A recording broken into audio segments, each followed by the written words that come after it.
Welcome to the Leo. Jaganmohan Reddy గెలిచిన కొత్తలో ఆంధ్రప్రదేశ్ని అన్ని రంగాల్లోనూ ప్రథమ స్థానంలో ఉంచుతాను, దేశం మొత్తం కూడా మన వైపు చూసే విధంగా చేస్తానని చెప్పి పదే పదే చెప్పాడు. మనం అనుకున్నాం సరే అభివృద్ధిలోను డెవలప్మెంట్లోను లేకపోతే ఆ ఉద్యోగాలు కల్పించడంలోనూ జగన్మోహన్ రెడ్డి దేశానికి ఆదర్శంగా ఉంటానని చెప్తున్నాడేమో, సరే మంచిదేలా అనుకున్నాం. బట్ అసలు విషయం అది కాదు. రోజులు గడిచిన తర్వాత కానీ జగన్మోహన్ రెడ్డి అసలు నైజం తెలియలే. ఇప్పటి వరకు మనం నిరుద్యోగము ఉద్యోగాలు లేని రాష్ట్రం అంటే బీహార్ని మొదటగా పోల్చుకుంటాం. ఇటీవల కాలంలో ఆంధ్రాని బీహార్తో కూడా పోలుస్తున్నాం. పాపం బీహార్ వాళ్ళు బాధపడుతున్నాడు. ఇప్పుడు ఆంధ్రాతో బీహార్ని పోలిస్తే మీకన్నా మేమే 1000 రెట్లు బెటర్లో ఉన్నారా బాబు, మీతో మమ్మల్ని పోల్చకండి అని చెప్పి బీహార్ వాళ్ళు బాధపడే పరిస్థితి. ఎందుకంటే బీహార్లో నిరుద్యోగం అనేది చాలా ఎక్కువగా ఉంటుంది, అక్కడ ఉద్యోగాలు అనేవి ఉండవు, అది గతం నుంచి ఉన్నదే. అయితే ఇప్పుడు నిరుద్యోగంలో మనం బీహార్ని మించిపోయాం. మీరు నమ్మరు, వాస్తవం ఇది. నిరుద్యోగంలో ఆంధ్రప్రదేశ్ బీహార్ని మించిపోయింది. ఆంధ్రప్రదేశ్ కంటే బీహార్లోనే ఎక్కువ ఉద్యోగాలు వస్తున్నాయి. ఆంధ్రప్రదేశ్ యువత ఎంత పెద్ద తప్పు చేశారో ఒకసారి ఆలోచించండి. మన ప్రతి చిన్న విషయానికి బీహార్తో పోల్చుదాం. ఏదైనా డెవలప్మెంట్ జరగలేదు అంటే మనం ఖచ్చితంగా బీహార్తో పోలుస్తాం. అలాంటిది ఈరోజు ఉద్యోగాలు మనకంటే కూడా బీహార్లో ఎక్కువ వస్తున్నాయి అంటే ఆంధ్రప్రదేశ్ పరిస్థితి ఎలా ఉంది? జగన్మోహన్ రెడ్డి ఇచ్చిన వాలంటీర్లు ఉద్యోగాలు కాదు. ఆయన నిన్న మొన్న కూడా చెప్తున్నాడు, నేను 6 లక్షల ఉద్యోగాలు ఇచ్చాను. ఏమి ఇచ్చాడు? 6 లక్షలు వాలంటీర్ ఉద్యోగాలు ఇచ్చాడు. కానీ ఈరోజు తలదించుకోవాల్సిన పరిస్థితి. దేశం మొత్తం కూడా నిజంగానే మన వైపు చూసింది. ఒకప్పుడు ఉద్యోగాల కల్పనలో వెలుగొందిన ఆంధ్రప్రదేశ్, ఒకప్పుడు ఐటీ కంపెనీలని రాష్ట్రంలో రప్పించడంలో పేరెన్నికగానే ఆంధ్రప్రదేశ్, ఉమ్మడి ఆంధ్రప్రదేశ్ కానివ్వండి, విభజిత ఆంధ్రప్రదేశ్ కానివ్వండి. అలాంటిది ఈరోజు ఉద్యోగాల విషయంలో ఎంత దీనస్థితికి దిగజారిపోయిందంటే పరిస్థితి ఎంత ఘోరంగా ఉందో చూడండి. ఇతర రాష్ట్రాలన్నీ కూడా చూసి మనం నవ్వుకునే పరిస్థితి. ఒకప్పుడు ఆంధ్రప్రదేశ్ని మనం ఆదర్శంగా తీసుకున్నాం, అలాంటి రాష్ట్రాన్ని ఆదర్శంగా తీసుకుంటే మనం ఈరోజు సంగనాగిపోతామని చెప్పి ఇతర రాష్ట్రాలు భయపడే పరిస్థితి. అంత దారుణంగా ఉంది. ఇది నేను చెప్పడం కాదు, కేంద్ర నివేదికలోనే ఆంధ్రప్రదేశ్కి సంబంధించిన ఒక నివేదిక అయితే వచ్చింది. కేంద్ర ప్రభుత్వ నివేదిక. పట్టభద్రుల నిరుద్యోగ రేటులో దేశంలోనే ప్రథమ స్థానంలో నెంబర్ 1. దీని పూర్తి వివరాలు చూడండి. తెలంగాణలో 16 ఉంది, తమిళనాడులో 16 ఉంది, కేరళలో 19 ఉంది, బీహార్లో 16 ఉంటే ఆంధ్రప్రదేశ్లో 24% పట్టభద్రుల నిరుద్యోగత ఉంది. ఒకసారి చూడండి, మనకంటే కూడా బీహార్ 16.6% అయితే ఆంధ్రప్రదేశ్ 24% ఉంది. దానికి దాదాపు 8% ఎక్కువ ఆంధ్రప్రదేశ్లో నిరుద్యోగ రేటు ఉంది. మరి మన జగన్మోహన్ రెడ్డి చెప్పిన వాలంటీర్ ఉద్యోగాలు అందామా? కేంద్ర ప్రభుత్వానికి తెలీదా? ఈ నివేదిక ఏమో నేను ఇచ్చింది కాదు, టీడీపీ జనసేన కలిసి ఇచ్చింది కాదు, ఎవరిచ్చింది కాదు. కేంద్ర ప్రభుత్వమే అన్ని రాష్ట్రాలకు పట్టభద్రుల నిరుద్యోగ రేటు విడుదల చేస్తే ఆంధ్రప్రదేశ్ ప్రథమ స్థానంలో ఉంది. ఎప్పుడైనా మనం ఆనందపడాలంటే పెట్టుబడులు రాబట్టడంలో ప్రథమ స్థానంలో ఉంటేనో, కంపెనీలు రాబట్టడంలో ప్రథమ స్థానంలో ఉంటేనో, లేదా ఉద్యోగాలు అధికంగా కల్పించిన రాష్ట్రాల్లో ప్రథమ స్థానంలో ఉంటేనో, ఈజ్ ఆఫ్ డూయింగ్ బిజినెస్ లాంటి దాంట్లో ప్రథమ స్థానంలో ఉంటేనే మనం సంతోషపడతాం. కానీ గంజాయి రవాణాలో మనమే ప్రథమ స్థానం. అలాగే అత్యధికంగా మహిళల మీద దాడులు, గిరిజన మహిళల మీద దాడులు జరుగుతున్న దాంట్లో మనమే ప్రథమ స్థానం. ఎస్సీ ఎస్టీల మీద జరుగుతున్న దాడుల్లో మనమే ప్రథమ స్థానం. ఇదిగో ఈరోజు పట్టభద్రుల నిరుద్యోగితలో మనమే ప్రథమ స్థానం. పెట్టుబడులు అతి తక్కువ వచ్చిన రాష్ట్రాల్లో మనమే ప్రథమ స్థానం. వీటిలో మనం ప్రథమ స్థానంలో ఉన్నాం. ఎందులో ఉండాల్సింది మనం ఎందులో ఉన్నాం ఈరోజు? అంత దారుణంగా ఉంది. జగన్మోహన్ రెడ్డి సాక్షి పత్రిక, సాక్షి ఛానల్ చూడండి, రోజుకో కంపెనీ వచ్చిందని రాస్తాడు. కంపెనీ ఎక్కడుందాయా అంటే ఒకసారి ఒక టీవీ ఇంటర్వ్యూలో ఒక వ్యక్తి కంపెనీ ఎక్కడుందాయా అని అడిగితే సమాధానం చెప్పలేని పరిస్థితి. కంపెనీల పేర్లు చెప్తున్నారు, ఇన్ని కోట్లు అని చెప్తున్నారు. అరే బాబు, మీరు 4 ఏళ్ల క్రితం కూడా కంపెనీలు వచ్చినాయి అన్నారు, ఎక్కడ ఉన్నాయి అవి? ఎక్కడ ఎస్టాబ్లిష్లు అయ్యాయి? ఎంతమందికి ఉద్యోగాలు ఇచ్చాయి? ప్రొడక్ట్ ప్రారంభించిందని ఎవడని అడిగితే కంపెనీ ఉండదు, ఏముండదు, కేవలం కాగితాల మీద రాతలు మాత్రమే ఉంటాయి. కానీ కంపెనీలు ఎక్కడ ఉండవు ఆంధ్రప్రదేశ్లో. మీ గుండెల మీద చేసుకు చెప్పండి, జగన్మోహన్ రెడ్డి వచ్చిన తర్వాత టక్కని కంపెనీ వచ్చిందని మీరు చెప్పండి. జగన్మోహన్ రెడ్డి వచ్చిన తర్వాత ఆంధ్రప్రదేశ్లో ఇదిగో ఈ పేరున్న కంపెనీ ఒకటి వచ్చిందని టక్కని మీరు చెప్పండి ఒకటి.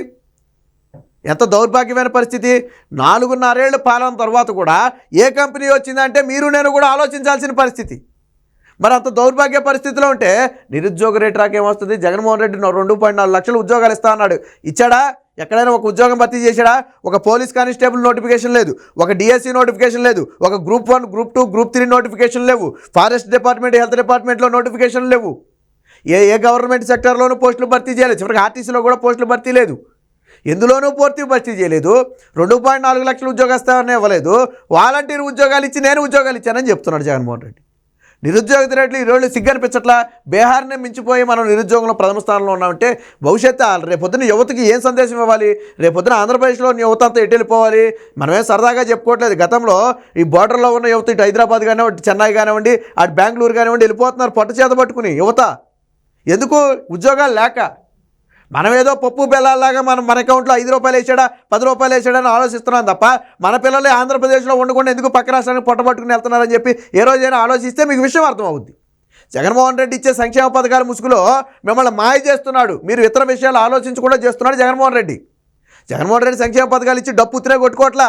పదే మీ మెదడులో రుద్దుతున్నాడు. మీకు 10 రూపాయలు వస్తాయి 10 రూపాయలు వస్తాయి 10 రూపాయలు వస్తాయని చెప్తున్నాడు. కానీ 10 రూపాయలకి 20 రూపాయలు వసూలు చేస్తున్నాడు. అది పక్కన పెడితే మీ పిల్లల భవిష్యత్తు లేకుండా చేస్తున్నాడు రాష్ట్రంలో. రాష్ట్రం వదిలి మీ పిల్లలు మీ కళ్ళ ముందు ఉద్యోగం చేసుకుని మీ రాష్ట్రంలో ఉండటం కావాలా? పొట్ట చేత పట్టుకుని ఎక్కడో పరాయి రాష్ట్రంలో బతకటం కావాలా? ఏం కావాలి మీ పిల్లలు? తల్లిదండ్రులు కానివ్వండి, ఆ విజ్ఞత ఉన్న వాళ్ళు, చదువుకున్న వాళ్ళు ఆలోచించండి. పాపం నిరక్షరాస్యులు అంటే పాపం వాళ్ళకి ఎలాగ తెలియదు, అది ఆలోచించే శక్తి సామర్థ్యాలు వాళ్ళకు ఉండవు. కానీ చదువుకున్న వాళ్ళు ఒకసారి ఆలోచించండి ఏం జరుగుతుంది. ఈరోజు బీహార్ని మించిపోయామంటే సిగ్గు అనిపించట్లా మనకి? కలలో అయినా అనుకున్నావా ఏ రోజైనా నిరుద్యోగంలో బీహార్ని మనం మించిపోతామని? కలలో అయినా సరే ఎవరైనా సరే అనుకున్నారా? ఎప్పుడైనా అనుకున్నారు? బీహార్కి ఆంధ్రప్రదేశ్కి పోలిక, ఎందులో అయినా సరే పోలిక. కానీ నిరుద్యోగంలో ఈరోజు పోలిక వచ్చింది. అలాంటి దారుణ పరిస్థితుల్లోనే దీనికి సంబంధించిన వార్త కూడా ఒకటి వచ్చింది, ఒకసారి చూద్దాం. నిరుద్యోగంలో నెంబర్ 1 పట్టభద్రుల నిరుద్యోగంలో బీహార్ను మించిపోయిన ఏపీ. సిగ్గుపడాలి మనం. అత్యధికంగా రాష్ట్రంలో 24% నిరుద్యోగిత. కేంద్ర ప్రభుత్వ వార్షిక నివేదికలో బహిర్గతం. ఇది నేను ఇచ్చిన నివేదిక కాదు, టీడీపీ జనసేనలు ఇచ్చిన నివేదిక కాదు, లేకపోతే ఇంకొకళ్ళు వాళ్ళ సానుభూతి పరులు ఇచ్చిన నివేదిక, అంతకంటే కాదు. ఎవరిచ్చారయ్యా అంటే కేంద్ర ప్రభుత్వం విడుదల చేసిన వార్షిక నివేదికలో ఇచ్చారు. ఇది మన రాష్ట్రానికి ప్రత్యేకించి చేసిన సర్వే కాదు నాయన, దేశం మొత్తంలో అన్ని రాష్ట్రాలకు చేసిన సర్వేలో మనం ప్రథమ స్థానంలో ఉన్నాం. ఇక్కడ చూడండి, పీరియాడిక్ లేబర్ ఫోర్స్ సర్వే నివేదిక ప్రకారం డిగ్రీ చదివిన వారిలో నిరుద్యోగిత రేటు, పట్టభద్రులు అంటే డిగ్రీ, సో చదివిన వారిలో నిరుద్యోగిత రేటు విషయానికి మనం వస్తే ఆంధ్రప్రదేశ్లో చూడండి 24% ఉంది. ప్రప్రథమంగా మొదటి స్థానంలో నిలిచింది ఆంధ్రప్రదేశ్. ఇదే సమయంలో మనం బీహార్ని పరిశీలిస్తే కేవలం 16.6% మాత్రమే ఉంది. బీహార్లో 16.6% మాత్రమే ఉంది. ఇక అంటే ఎంత ఘోరంగా నిరుద్యోగిత ఉందంటే తెలంగాణ కూడా బీహార్ కంటే కిందే ఉంది. ఇంకా బీహార్ కంటే ఒక విధంగా పోలిస్తే పోనీ బీహార్ కంటే వెనకాల ఉంటే ఓకే పర్లేదు. కానీ ఈరోజు బీహార్ని మించిపోయామంటే మనం నిరుద్యోగిత రేట్లో, పట్టభద్రుల నిరుద్యోగిత రేట్లో మనం ఈ పొట్ట చేత పట్టుకుని పక్క రాష్ట్రానికి వెళ్ళిపోవటం, లేకపోతే నిరుద్యోగిత రేటుతో కూలి పనులకి. ఇప్పుడు జగన్మోహన్ రెడ్డి ఇచ్చిన వాలంటీర్ ఉద్యోగాల్లో డిగ్రీ చదివిన వాళ్ళు లేకపోతే బీటెక్ చదివిన వాళ్ళు కూడా ఈ వాలంటీర్ ఉద్యోగాలు చేస్తున్నారు. ఎందుకు చేస్తున్నారు అయ్యా అంటే ఏదో పొట్టకూటి కోసం కనీసం ఈ రేపొద్దున ఏదైనా పర్మనెంట్ చేస్తాడేమో, లేకపోతే జీతాలు పెంచుతాడేమో నన్ను ఆశతో చేస్తున్నామని చెప్పి చాలామంది చెప్పారు నాకు. డిగ్రీ చదివి బీటెక్ చదివి 5,000 రూపాయలకి పనిచేయటం అంటే ఎంత అవమానం. దేనికి వస్తే 5,000 రూపాయలు? పెట్రోల్ ఖర్చులకు రావా 5,000 రూపాయలు ఈరోజు తిరిగితే? అంత దారుణమైన పరిస్థితులు ఉన్నాయి. ఏదైనా కంపెనీని తీసుకొచ్చి, ఇప్పుడు కియా లాంటి ఒక కంపెనీని పేరెన్నగన్న కంపెనీ తీసుకొస్తే దాదాపు 10 నుంచి 15,000 మంది యువతకు ఉపాధి కల్పించవచ్చు. గతంలో చూడండి, కియా వచ్చింది, హీరో వచ్చింది, సుజుకి వచ్చింది, సెల్కాన్ వచ్చింది, ఇలాంటి రకరకాల కంపెనీలు రాష్ట్రానికి వచ్చాయి. ఫాక్స్కాన్ వచ్చింది, ఇలాంటి రకరకాల కంపెనీలు రాష్ట్రానికి వచ్చాయి. దాంట్లో యువత ఒక్కొక్క దాంట్లో 500 మంది, 1000 మంది, 15,000 మంది, 2,000 మంది రకరకాలుగా యువత వచ్చారు. ఈరోజు ఆ యువత అంతా కూడా ఉద్యోగాలు చేసుకుంటున్నారు. గతంలో మనం నారా లోకేష్ పాదయాత్ర సందర్భంగా ఆ కంపెనీకి వెళ్ళినప్పుడు ఆ యువత అంతా కూడా నారా లోకేష్కి థ్యాంక్స్ చెప్పారు. ఎందుకంటే నాడు నారా లోకేష్ ఆధ్వర్యంలోనే కంపెనీలు చాలా వరకు వచ్చాయి. అనంతపురం వెళ్తే కియా పరిశ్రమ ఎంత పెద్ద పరిశ్రమ, అసలు వాటర్ దొరకని అనంతపురంలో ఎందుకు పెట్టారు? నాడు ఆ ఏరియాలో ఉన్న యువతకు ఉపాధి కల్పించాలనే కదా. అది కదా ముందు చూపంటే ఆ కియా పరిశ్రమ వాస్తవానికి విజయవాడ ఒడ్డున పెడతానన్నారు. కానీ అక్కడ కుదరదు, మీరు అక్కడే పెట్టండి, నీళ్ళు ఇచ్చే బాధ్యత నాదని చెప్పి చంద్రబాబు నాయుడు అక్కడ అనంతపురంలో పెట్టించాడు. ఎందుకని? అక్కడ యువతకు ఉపాధి కల్పించాలి. ఇక్కడ వాళ్ళు అయితే ఎలాగైనా ఏదో ఒకటి చేసుకుని బతుకుతారు. అక్కడ యువతకు ఉపాధి కల్పించాలి. ఎందుకంటే అక్కడ వ్యవసాయం ఉండదు, నీళ్లు ఉండవు, పంటలు పండవు. కాబట్టి అక్కడ ఉండాలని చెప్పి పెట్టారు. అది ముందు చూపంటే.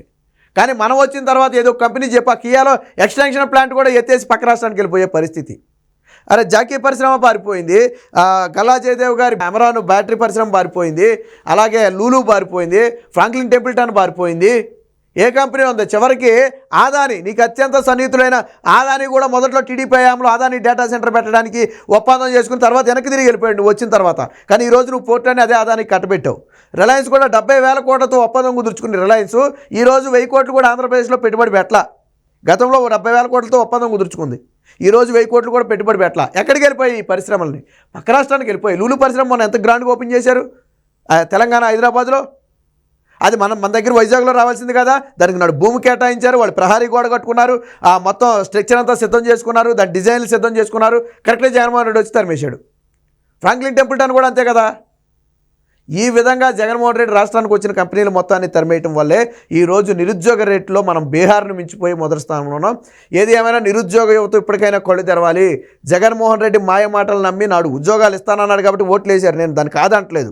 కాకపోతే అది మాయ అని చెప్పి ఈరోజు మీకు అర్థమైంది. మరొకసారి మోసపోతే ఇక మీ భవిష్యత్తుని, మీ రాబోయే తరాల భవిష్యత్తును కూడా ఎవరు కాపాడే పరిస్థితి ఉండదు. ఇప్పటికైనా జగన్మోహన్ రెడ్డి బటన్ నొక్కుడు కార్యక్రమాన్ని కాసేపు పక్కన పెట్టి యువతకు ఉపాధి కల్పించి రాష్ట్రంలో నిరుద్యోగిత తగ్గే విధంగా చర్యలు తీసుకోవాలని చెప్పి మా మనవి.